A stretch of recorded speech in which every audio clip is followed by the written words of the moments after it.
Se révèle à notre ancêtre Abraham.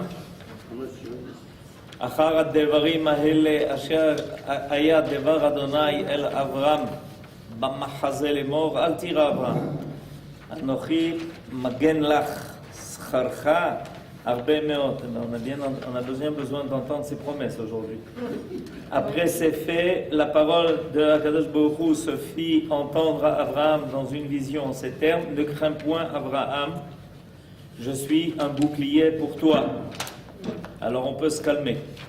Ta récompense sera très grande. ויאמר אברהם אדוני אלוהים מה תיתן לי ואנוכי הולך ערירי ובן משק ביתי ודמשק אליעזר. Abraham répondit à Kadosh Baruch Hu, que me donneras-tu alors que je m'en vais sans postérité et que le fils adoptif de ma maison est un homme de Damas, Eliezer. On ne peut pas toujours faire confiance aux gens de Damas. Ça c'est sûr, on voit. Vous êtes d'accord avec moi, Daniel? Ok.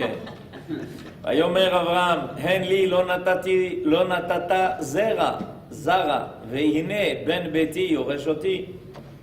Certes, disait Abraham, tu ne m'as pas donné de postérité, l'enfant de ma maison sera mon héritier. Alors où il est? Alors il y a quelque chose d'important quand même à comprendre dans le dialogue qu'Abraham entretient ici avec Akadosh Baruch Hu. C'est que pour Abraham, l'essentiel, c'est pas le présent. C'est le futur. Vous avez compris? Dire la plus grande inquiétude de quelqu'un. Pourtant, Abraham, il a tout. Akadosh Baruch Hu lui a donné Eretz Israël, lui a fait toutes les promesses possibles et imaginables. Et Abraham dit, attends, tout ça c'est très bien, mais où est le futur? Où est l'horizon? Où on va? והנה דבר אדוני אליו לאמור, לא יירשך זה, כי אם אשר יצא ממעיך הוא יירשך.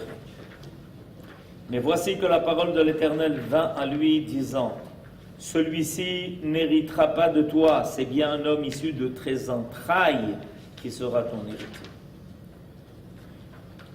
Et alors, ויוצא אותו החוצה, ויאמר הבטנה השמיימה, וספור הכוכבים, אם תוכל לספור אותם, ויאמר לו, כה יהיה זרעך. Il le fit sortir en plein air et dit, regarde le ciel et compte les étoiles. Peux-tu en supputer le nombre? Est-ce que tu peux compter les étoiles? Ainsi, reprit-il, sera ta descendance. Ve'emin badonai. Vayachshevea lo tzedaka. Et il lui foi en l'Éternel, et l'Éternel lui en fit un mérite. Ishmaël n'est pas né encore? Non. Ishmaël n'est pas... Ishmaël? Oh, il n'est pas encore là. Il n'est pas encore là. Il est passé en crescendo. Il n'est pas là. Il est passé en crescendo d'un enfant, enfin pas adoptif, parce qu'Eliezer c'était comme un enfant adoptif. Ensuite il est passé à Eliezer qui était moitié son enfant, quoi. Et il est passé en troisième position avec son vrai enfant. C'est drôle, j'ai l'impression qu'il est monté Abraham en crescendo comme ça. Vous avez raison.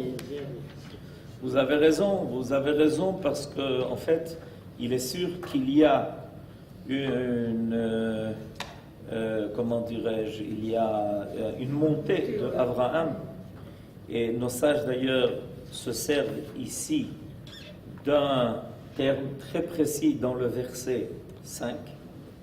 Vayotse oto achutza, il le fit sortir. Achutza, c'est dehors.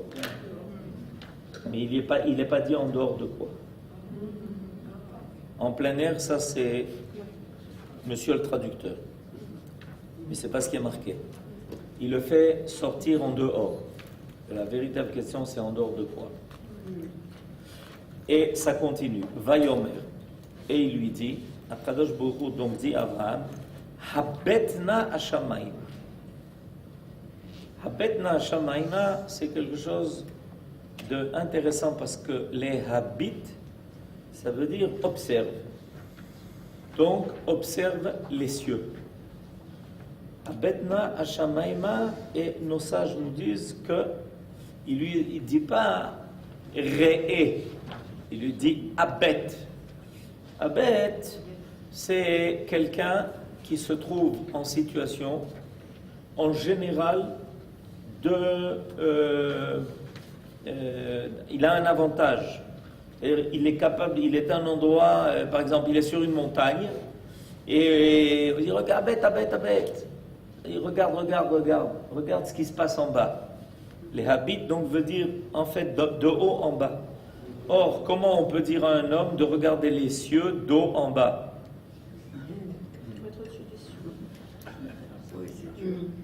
En principe, un homme, il regarde les cieux de bas en haut. Oui, il est au-dessus des cieux. C'est ça, Chutza. C'est ça.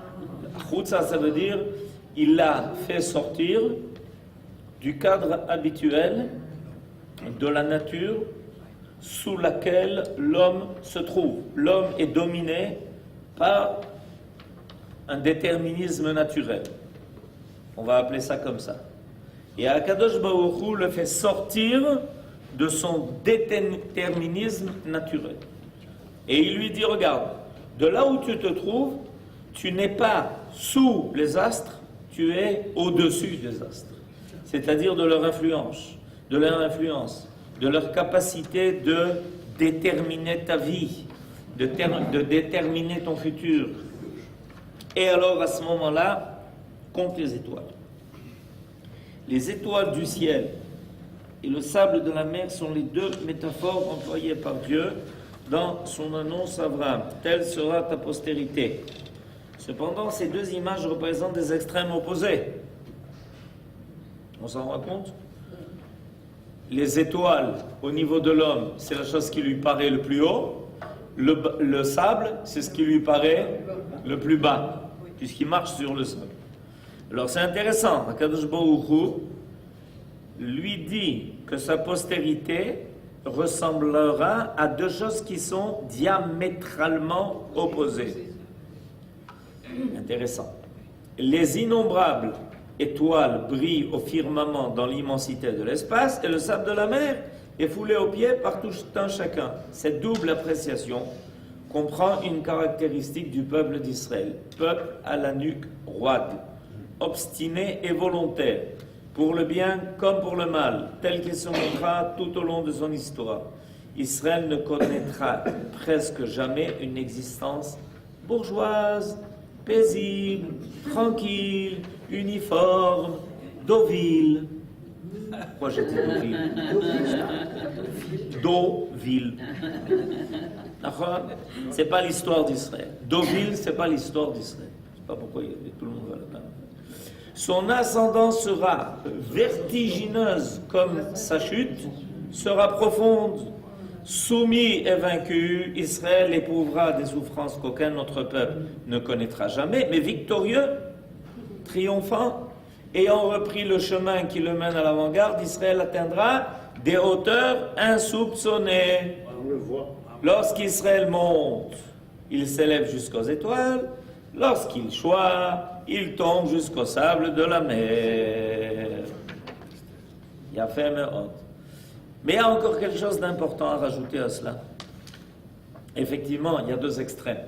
Donc, on est en train de comprendre que nous vivons dans l'histoire des situations extrêmes. Le peuple d'Israël vit toujours des choses, des paroxysmes, des choses extrêmes. Alors c'est inquiétant parce que on peut monter très haut, on peut descendre très bas, mais la question est est-ce qu'on s'en relèvera? D'accord? Oui, mais il y a aussi quelque chose de très particulier qui signale le sable de la mer. C'est que la mer le lave du matin au soir et du soir au matin, 365 par jour par an, et le sable est toujours là. Est toujours là. Le sable est toujours là. Les vagues de l'histoire, c'est joli ça. On pourrait le marquer.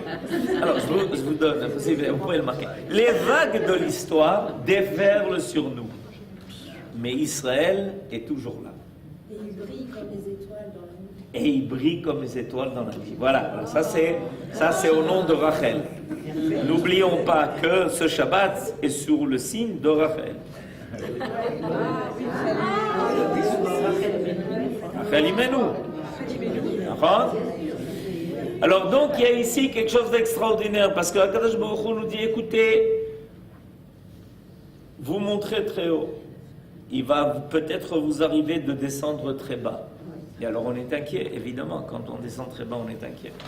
Mais il y a quand même quelque chose qui doit nous rassurer, c'est qu'on est foulé par les pieds de toutes les nations, mais le sable est encore là, il ne disparaît pas.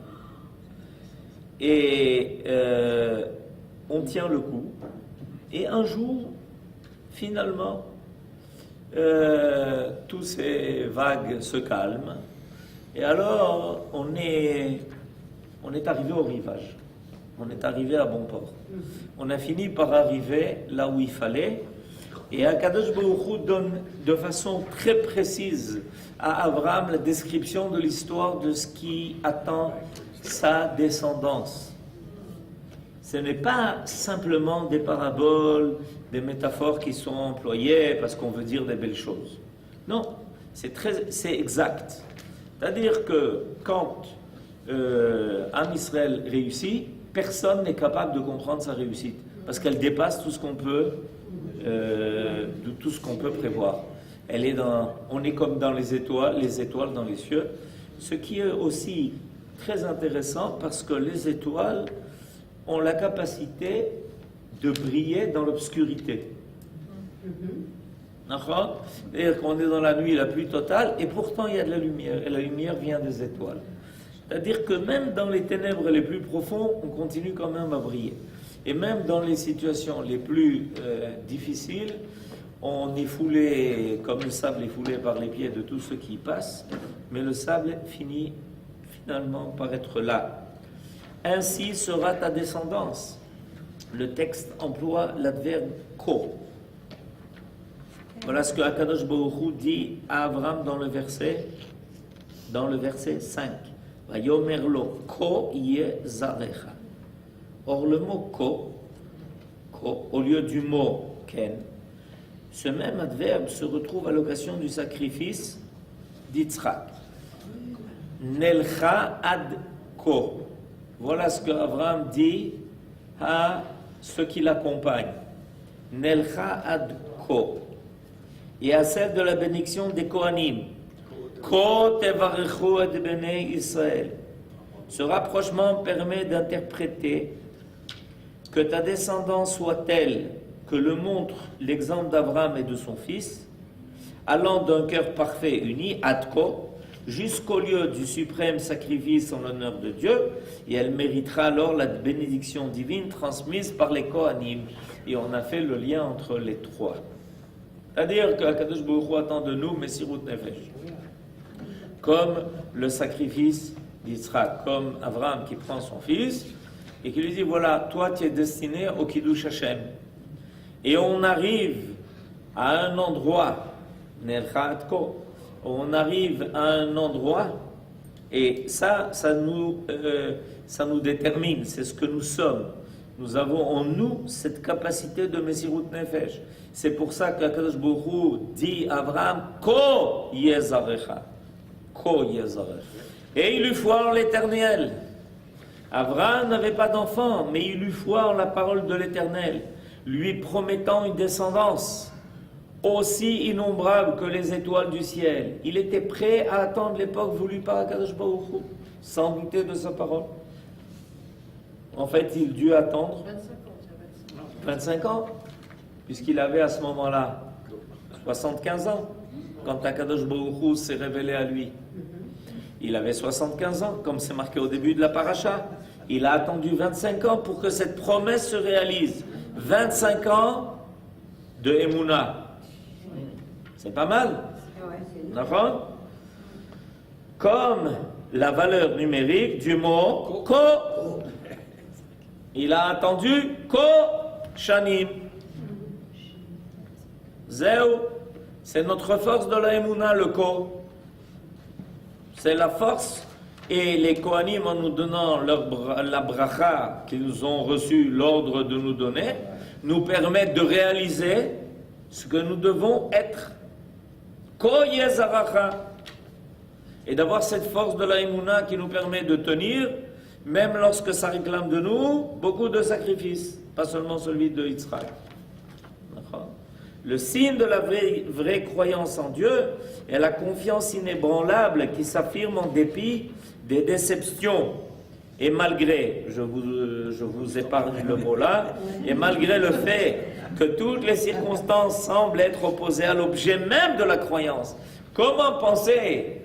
Regardez ce qu'Abraham a dû passer depuis le moment où Akadosh Baruch Hu lui a promis une descendance jusqu'au moment où ça s'est réalisé. Comme on a entendu tout à l'heure, au début Abraham, rien, ensuite il a un esclave, ensuite il a un fils qui s'appelle Ishmaël, et il doit continuer à croire qu'il finira par avoir à l'âge de 100 ans avec Sarah à l'âge de 90 ans, finalement ce que lui, Akadosh Baruch Hu, lui a promis il y a 25 ans. Kol hakavod. Be'emet kol hakavod. Be'emet kol hakavod. Zéro. C'est Bediouk, on peut dire par là la définition de la Emouna du Ham Israël. On peut définir par là. Et c'est pour ça que Shema Israël Hashem Elokeinu Hashem Echad, c'est ça. Zéro. C'est le Inyan de notre affirmation que Shema Israël Hashem Elokeinu Hashem Echad. Alors les nations nous disent pas du tout, regardez, vous voyez pas. C'est pas comme ça que ça se passe. Et qu'est-ce que le Ham Israël continue d'affirmer? Shema Israël Hashem Elokeinu Hashem Echad. Shema Israël. Vous verrez qu'un jour, aujourd'hui, on dit Baruch Shem Kevod Malchuto à voix basse, mais vous verrez qu'un jour, tout le monde le dira à voix haute. Comme les Shalaba. Exactement. Vous verrez qu'un jour, tout le monde finira par le dire à voix haute. Alors nous, aujourd'hui, on dit Shema Israël Hashem Elokeinu avec toute notre force à voix haute. Un jour, vous verrez que Baruch Shem Kevod Malchuto qui vient juste après Shema Israël, vous verrez qu'un jour, ce sera dit à voix haute. Oui, on le sait. Il est dit, Ve'emin, au lieu de Vaya Amen, Ve'emin Bachem. Sans doute parce qu'il s'agit moins d'une croyance accidentelle que d'une confiance permanente et entière. Ça veut dire quoi, Ve'emin? Ve'emin. Comme à Emouna Shlema. Ve'emin. On a longtemps cru que ça finirait par se construire. On a cru, et finalement c'est arrivé. Vous voyez que ça marche. Ça marche. On a été encore plus patient. On a été patient. Vous voyez que ça marche. Alors, il y a ici donc le dialogue entre Akadosh Baruch Hu et Abraham est en train, en fait, de forger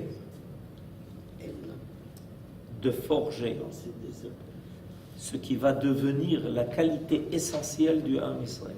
Akadosh Baruch Hu, il met à l'épreuve la Emouna de Abraham Avinu, pas une fois, pas deux fois, pas 3 fois. Il a mis à l'épreuve la Emouna de ce croyant. Et Abraham Avinu, il est croyant. C'est pour ça que Dieu le met à l'épreuve de sa croyance. On éprouve ceux qui ont la foi. D'ailleurs, parce qu'Abraham Avinu, il est croyant, alors Akadosh Baruch Hu le met à l'épreuve de sa croyance. Alors, il a mis à l'épreuve 10 fois. 10 fois Akadosh Baruch Hu met à l'épreuve Abraham Avinu. Et on se demande pourquoi. Pourquoi? Parce que, a priori, s'il est croyant, s'il a l'aïmouna, et il a déjà affronté la fournaise ardente de Nimrod à Ur Kasdim, il a déjà prouvé qu'il ne croit qu'en un Dieu unique, parce qu'il faut y croire sérieusement pour être prêt à ce qu'on te jette dans une fournaise ardente pour vérifier si tu y crois jusqu'au bout. Mais là, aujourd'hui, on a appris un grand secret. Que les épreuves que Akadosh Baruch Hu fait passer à Abraham, c'est pas pour vérifier s'il y a un Abraham et Mahamin. C'est pour que sa descendance naisse d'une émouna à toute épreuve. C'est-à-dire qu'il y a des choses qu'un homme a. Il a certaines qualités. Mais être capable de transmettre ces mêmes qualités et de les faire passer à travers toutes les générations à venir, ça, c'est ce que Akadosh Baruch Hu veut de Avraham Avinu. Parce qu'Avraham Avinu, il a compris quel est l'enjeu.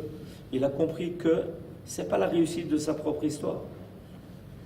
On pourra dire un jour dans les livres d'histoire, il fut un temps où il y avait un homme croyant. Et il s'appelait Abraham. Vous ne vous rendez pas compte combien cet homme avait une foi profonde. Il fut un temps. Mais entre-temps, ça a disparu. Alors que Akadosh Baruch Hu, quand Abraham lui demande, mais qui va me continuer? Akadosh Baruch Hu lui dit, Nachon, tu poses la bonne question.